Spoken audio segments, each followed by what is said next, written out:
Hey everybody, here goes a video on vertex form of quadratics and the transformations. So, vertex form of a quadratic is a times x minus h squared plus k. So, sounds like a bunch of fun, but what does it all mean? Well, h is your horizontal shift. Now, that's going to be opposite of what you think, and you'll see why in a minute. So, that's your horizontal shift, again, opposite of what you think. So, if it's plus, it's going to go to the left. If it's minus, it's going to go to the right. You'll see why, okay? And we have a vertical shift. That's how far you're going to start up and down. So the vertex of a vertex form parabola or quadratic equation is going to be h comma k. And see, this is x minus h, and that's going to give you a little hint of why it goes in the opposite direction. Now, the crazy thing here is all the different things A can do to a graph. It can stretch it vertically, it could compress it vertically, it could stretch it horizontally and compress it horizontally, it could make it open up, and it could make it open down. It does all sorts of different things. So one thing you need to know is if A is positive, it's going to open up. If A is negative, it's going to open down. Okay? Now, what happens if A is outside of the parentheses and it's bigger than 1? It's going to stretch it vertically. But if it's a fraction between 0 and 1, so 1/2, 2/3, not 5/4, but 4/5, as long as it's smaller than 1, it's going to compress it vertically by the scale of A for both of these. Now, if A is inside, funnier things are going to happen because the A value is first going to be multiplied to the x, and then it's going to be squared. So that's going to do all sorts of different things. So it's a little bit opposite.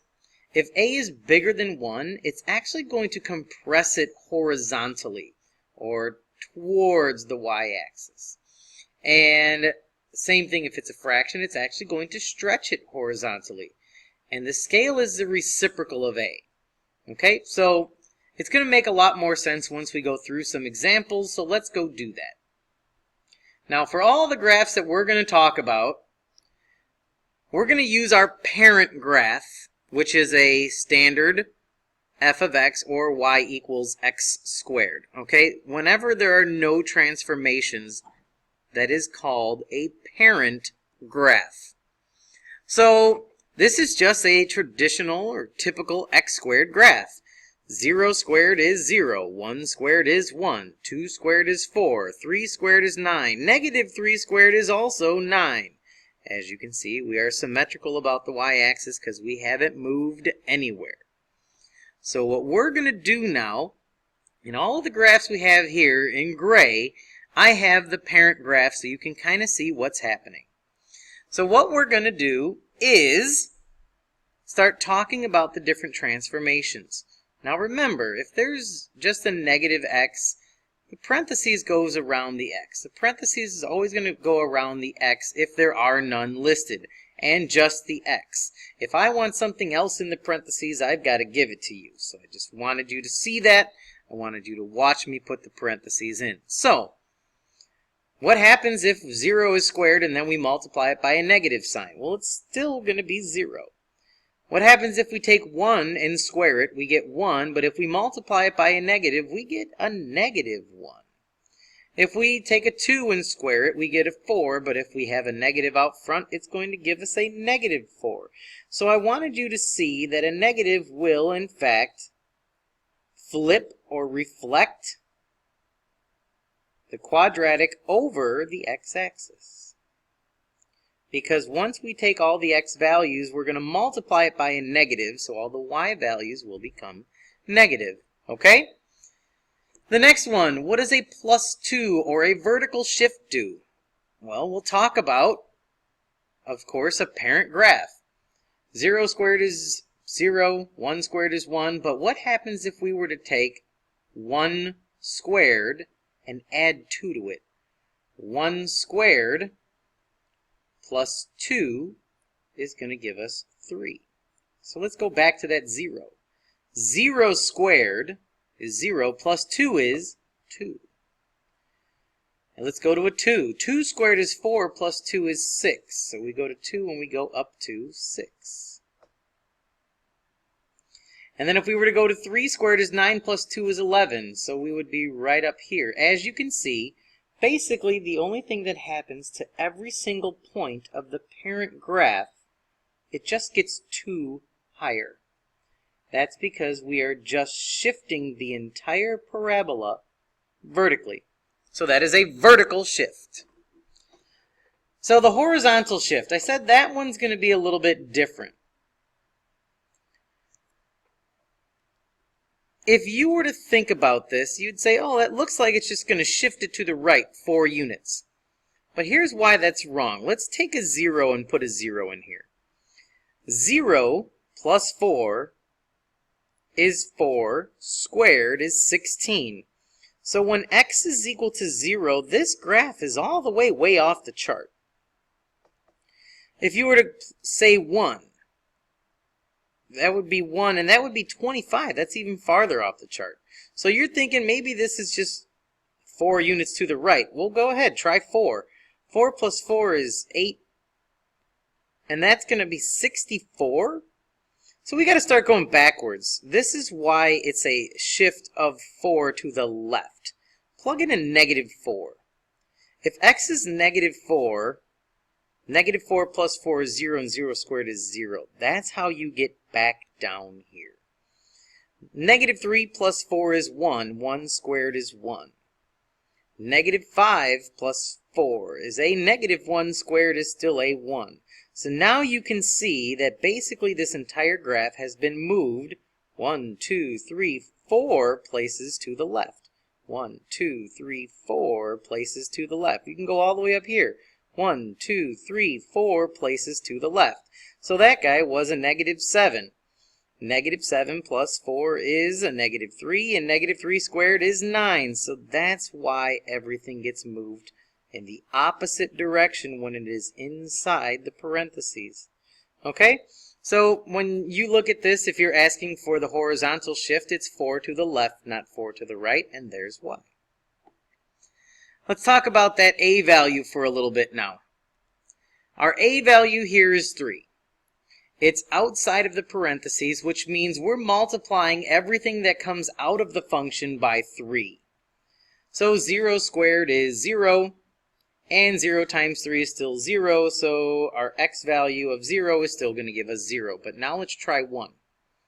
1 squared is 1 times 3 is 3, so we already are jumping up much faster. 2 squared is 4 times 3 is 12. We're already off the chart. Okay, and of course, using the axis of symmetry, we already know where the other 2 points are going to be. So that's why this is vertically stretching this entire parabola up by a scale of 3. Everything that we graph is going to be 3 times increased stretching vertically. Okay? So now let's see what happens when we use a 1/2. That means half of it is going to be, so half the value. So 0, of course, is 0. 0 times 0 is 0. We got that by now. But what happens when we do 1? 1 squared is 1 times 1/2 is only 1/2. 2 squared is 4 times 1/2 is 2. So where we would usually be up at 4, we're now only down at 2. And the same thing would happen if we were to go backwards as well. So half of 9 would be 4.5. So this is why when you are multiplying, or a, by a fraction smaller than 1, it compresses the graph vertically because we're multiplying all the y values by 1/2. Okay? Now this is the one that's the curveball. Again, it's opposite of what you think because the a value is inside. So if we were to go look at 2 times x minus 2, we're messing with the x values now. We're not messing with the y values. So if we were to go and say that x is 0, now you're going to think about this in terms of shifting 2 to the right. Watch what happens. If we put a 0 in here, that's 0 times a negative 2, or minus 2, which is going to give you a negative 2, squared is 4. Okay, so if you plug a 0 in here, you're going to get 4. Now let's put in a 2. 2 times 2 is 4, minus 2 is 2, and 2 squared is still 4. Okay, so see what just happened there? We just took the width and we compressed it.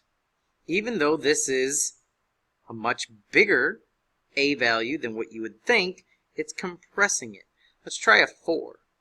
So 2 times 4 is 8, and 8 minus 2 is 6, and that would be 36. So we're way off the charts already.